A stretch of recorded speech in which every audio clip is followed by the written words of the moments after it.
The air in the New Orleans courtroom was thick, not just with the usual tension of legal proceedings, but with something deeper, something unspoken yet undeniable. Bias, power, control. Judge Edward Langston sat high on his bench, his cold blue eyes scanning the courtroom with the practiced indifference of a man who had presided over hundreds of cases just like this one, a man who had never once doubted his authority. His presence alone was enough to make even seasoned attorneys uneasy. At the defense table stood Rachel Porter, her shoulders squared, her dark brown eyes unwavering as they met the judge's gaze. She was accused of financial fraud, a charge that, under different circumstances, might have been dismissed with a fine or probation, but not in Judge Langston's courtroom. A slow, deliberate smirk curled on the judge's lips as he flipped through the case file. He had already made up his mind. She didn't belong here, not in this courtroom, not in this system that, in his mind, had never been built for people like her. Rachel knew exactly what she was up against. She had been in rooms like this before, had seen men like Langston wield their power not as a tool of justice, but as a weapon of control. The prosecutor, William Drexler, a young, eager attorney with ambitions of a higher office, spoke with a confidence that came from knowing the odds were stacked in his favor. "Your Honor," Drexler began, pacing in front of the jury, "we have clear evidence that Ms. Porter engaged in fraudulent activities with the intent to deceive investors. The pattern is undeniable." Rachel's attorney, Jordan Hayes, a seasoned defense lawyer who had spent years fighting against judicial bias, pushed back. "There is no evidence linking my client to any fraud," Hayes countered, his voice steady. "In fact, the only thing undeniable about this case is how quickly it escalated based on little more than assumption and circumstance." Judge Langston barely concealed his irritation. He exhaled loudly, tapping his fingers against the bench. "Save the speeches, counselor," he said, his voice laced with condescension. "I've heard enough excuses for one day." Rachel's jaw tightened, but she didn't look away. She wouldn't give him the satisfaction. The courtroom was silent for a beat too long, a kind of silence that settled in people's bones, that made the air feel heavier. Langston leaned forward, his smirk deepening. "You people never learn," he muttered, shaking his head as if genuinely disappointed. A murmur spread through the courtroom. Even Drexler looked uncomfortable, but no one spoke. No one challenged the judge. Rachel inhaled slowly, steadying herself. This wasn't the first time she had faced injustice, but it would be the last time she stood powerless before it. She reached into her pocket, slowly, deliberately. The storm had begun. Judge Edward Langston leaned back in his chair, fingers drumming against the desk, irritation creeping into his expression. He had presided over enough of these cases to know how they usually ended. He decided the outcome before the defense even spoke. Rachel Porter stood her ground, shoulders squared, expression unreadable. She knew the game being played. The problem was, she wasn't playing. Prosecutor William Drexler cleared his throat and turned back to the jury, adjusting his tie for effect. He was good at putting on a performance, knowing exactly what kind of narrative would play well under Langston's watchful eye. "Ladies and gentlemen," Drexler began, his tone polished, deliberate. "The defendant, Porter, did not just commit fraud. She orchestrated a scheme designed to manipulate investors, promising lucrative returns while knowingly siphoning funds for personal gain." Rachel's lawyer, Jordan Hayes, exhaled sharply, standing as Drexler continued his well-rehearsed speech. "She presents herself as a businesswoman, but what she really is," Drexler turned, pausing for effect as his gaze swept the room, "is a criminal." Langston nodded approvingly, as if Drexler had simply confirmed what he already knew. He looked over at Rachel, his expression unreadable yet filled with quiet judgment. "Counselor," Langston drawled, turning to Hayes, "I hope you have more than empty words to refute this, because I don't have time for theatrics." Hayes clenched his jaw. He had spent his career fighting for defendants who never stood a fair chance in Langston's courtroom. He had seen the pattern. minority defendants receiving harsher sentences, cases dismissed before they even had a chance to fight. He knew this wasn't just a legal battle, it was a power struggle. "Your Honor," Hayes said, controlling his frustration, "the prosecution has not provided a single shred of credible evidence directly linking my client to fraudulent activity. The entire case hinges on assumption rather than fact." Langston smirked. "Oh, so now the law is based on feelings, Mr. Hayes." Laughter rippled through the jury box, just enough to send a message. The room wasn't here for fairness, it was here to watch a spectacle, and Langston was the master of ceremonies. Rachel remained still, her jaw tightening slightly. She wasn't surprised. She had seen this kind of power dynamic before, but she also knew something the judge didn't. "Mr. Hayes," Langston continued, his tone mocking, "your client seems rather quiet. Would she like to explain why the prosecution has built such a strong case against her?" Hayes opened his mouth, but Rachel spoke first. "Judge Langston," she said, her voice steady, "I think we both know this case isn't about fraud." Langston's smirk faltered, just slightly. The storm was coming, he just didn't see it yet. Judge Edward Langston's smirk wavered, if only for a second. A flicker of something, curiosity, annoyance, crossed his face before he quickly masked it with his usual arrogance. "Excuse me," he said, his voice low, controlled. Rachel Porter didn't flinch. She didn't look away. She held his gaze, unshaken by the weight of the courtroom bearing down on her. "I said," she repeated, her voice steady, "this case isn't about fraud. It never was." A murmur spread through the gallery, an uneasy ripple of whispers, hushed but undeniable. The stenographer's fingers hovered over the keys, hesitant, as if unsure whether she should record what was happening. Langston chuckled, shaking his head. "You people love theatrics," he muttered, loud enough for everyone to hear. Rachel didn't react. She just reached into her pocket, slowly, deliberately. The movement made the bailiff shift slightly, alert. The prosecutor, William Drexler, frowned, glancing at the judge for guidance. Hayes, her attorney, stiffened. But Rachel knew exactly what she was doing. She placed a small, polished badge on the judge's desk. For a second, no one breathed. Langston's eyes dropped to the badge, his dismissive expression unchanged, until he read what was engraved on it. Chief Justice of the United States. The shift in the courtroom was instant. The once smug jury members stilled, the reporters in the back scrambled to capture the moment. The prosecutor's face drained of color. Langston's fingers twitched. The badge sat there, small but immovable, like an anchor pulling him into deep, unfamiliar waters. His mouth opened, but no words came. Rachel folded her arms, her expression unreadable. "Before you make a mistake you'll regret, Judge Langston, I suggest you take a closer look at who you're talking to." The silence that followed was different than before. Not the silence of intimidation, but the kind that signals a shift in power.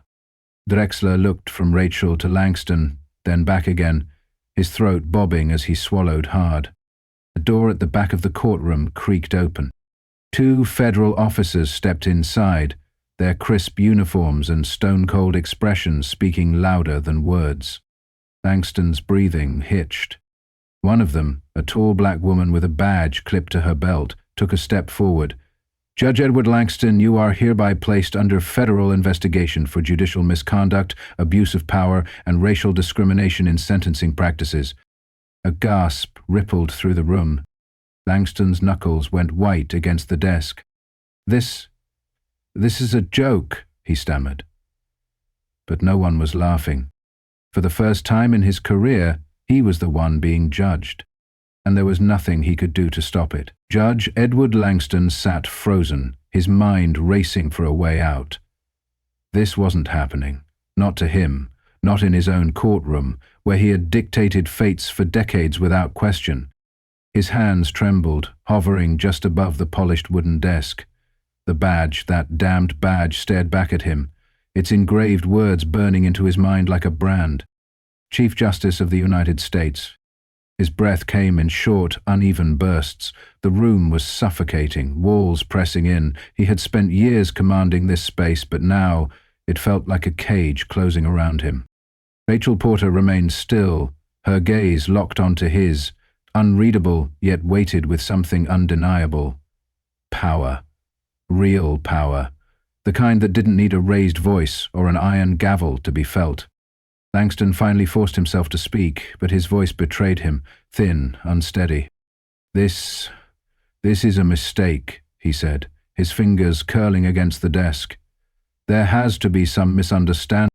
The two federal officers stepped closer. Judge Langston, the lead officer said, tone firm but professional. You are being placed under federal investigation.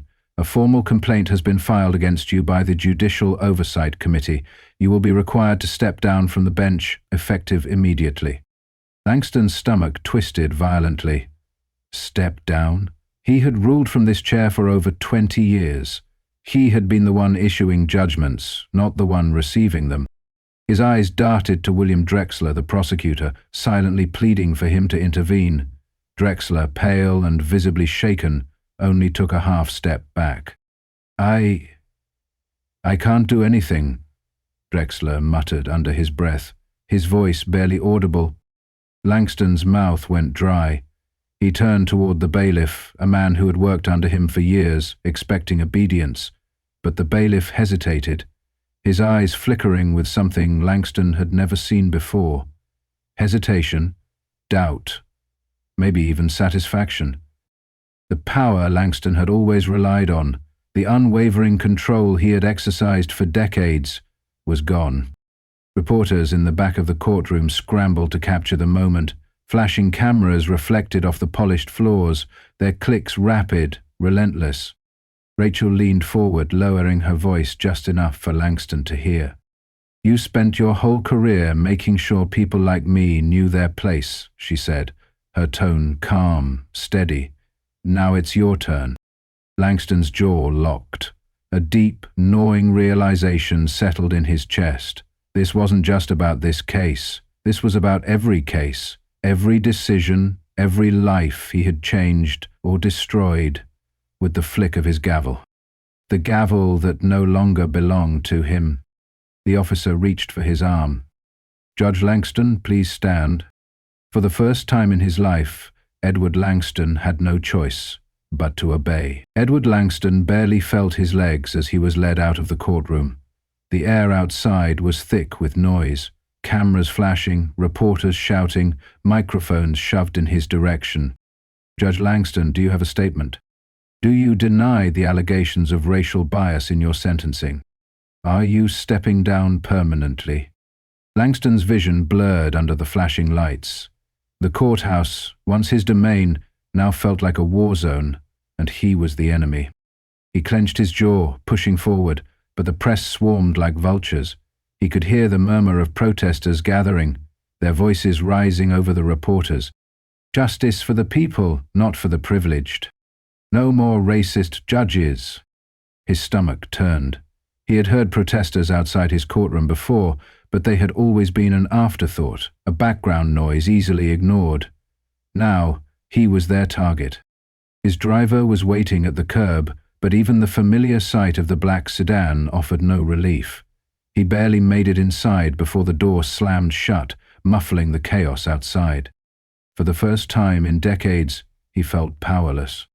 His phone vibrated in his pocket. With shaky fingers he pulled it out. Dozens of missed calls. His wife, his attorney, former colleagues. But the headlines filling his screen stole the breath from his lungs. The disgraced Judge Edward Langston under federal investigation for racial bias. Former defendants speak out. I never stood a chance in his courtroom. A career built on injustice. The reckoning of Edward Langston. His hands clenched around the phone. It was unraveling too fast. A new notification appeared, a video. With a sinking feeling, he clicked it. A young black man, Michael Gaines, sat in a news studio, his voice calm, but weighted with emotion. "I was 19 when I stood in front of Judge Langston," Gaines said. "It was my first offense, non-violent. Even the prosecutor recommended leniency. But Langston gave me 10 years, no explanation. Just that smirk, like he had already decided my fate before I opened my mouth." Langston's grip tightened. He remembered Gaines, a name in a file, a case he barely thought about once it was over. But Gaines hadn't forgotten, and now neither had the world. The car stopped, the door opened. Langston looked up at his house, his fortress, but as he stepped inside, the silence felt different, empty, cold. A single note sat on the kitchen counter. "We need to talk. Claire." His wife was gone. Langston exhaled sharply, gripping the counter as his entire world collapsed around him. For the first time, he understood what it felt like to be on the other side of justice. Edward Langston sat at the defendant's table, a place he never thought he'd be. The same courtroom he had ruled over for decades now towered over him, suffocating, unfamiliar. The Judicial Oversight Committee was in session. Across the room sat Rachel Porter, her expression unreadable, flanked by fellow justices and investigators. The very system he once controlled was now turning against him. A panel of officials sat before him, their gazes sharp, unwavering. "Judge Langston," one of them, a stern woman in a navy suit, began, "you stand accused of judicial misconduct, abuse of power, and racial discrimination in sentencing practices. The evidence against you is extensive. Statistical disparities, recorded courtroom interactions, and testimonies from past defendants." Langston kept his hands folded on the table, willing them to stay still. His face remained composed, but inside, his world was crumbling. A screen flickered on behind him. More testimonies, former defendants, attorneys, civil rights activists, one after another, all painting the same picture. A man he had sentenced for 15 years on a non-violent offense, a woman whose appeal he had dismissed without a second glance. "The numbers don't lie, Judge Langston," the committee member continued. "In your 20 years on the bench, black defendants were sentenced 40% more harshly than their white counterparts in similar cases. You denied appeals from minority defendants 3 times more often than white defendants. Do you deny these numbers?" Langston stared ahead, his throat tightening. "This is a political attack," he said finally, voice measured but strained. "I upheld the law." The panel remained unfazed. "No, Judge Langston," the woman said. "You weaponized it." The words hit harder than he expected. Langston's attorney tried to argue on his behalf, but it was futile. The evidence was too damning. "The committee has reached a decision," the lead investigator finally said. The entire room held its breath. "Edward Langston, you are permanently removed from the bench. Effective immediately, you are disbarred from practicing law. Your rulings will be reviewed and further criminal investigations into your conduct will proceed." The words sealed his fate. Gasps rippled through the room. The press rushed to capture his downfall. Langston's stomach twisted as reality sank in. His legacy gone. His power stripped away. Rachel Porter stood up, smoothing out her blazer. She glanced at Langston, her gaze steady, not triumphant, but resolute. "This was never about revenge," she said, almost as if reading his thoughts. "This was about accountability." Langston lowered his head. For the first time, he realized justice had never been his to control. The world moved on, but Edward Langston did not. He had spent years towering over a courtroom, his word final, his power absolute. Now he was just a name in the headlines, a cautionary tale whispered among judges and lawyers, a reminder that even the most powerful could fall. His once loyal allies distanced themselves. His former colleagues, the same ones who once admired him, now spoke of him in hushed, careful tones. He was toxic, a liability. At home, his life was equally unrecognizable. His wife Claire had left, her absence lingering in every quiet room. His law books gathered dust. His phone rarely rang. The courtroom he once ruled over continued on without him. Cases were heard, verdicts were rendered, justice was served, and no one missed his presence. But Rachel Porter? She moved forward. Her name was now synonymous with judicial reform. She used the momentum from Langston's downfall to push for lasting change. Policies were re-examined, sentencing disparities were addressed. The system, for the first time in years, was being forced to confront its own failures. Langston saw her on TV, speaking at a legal conference.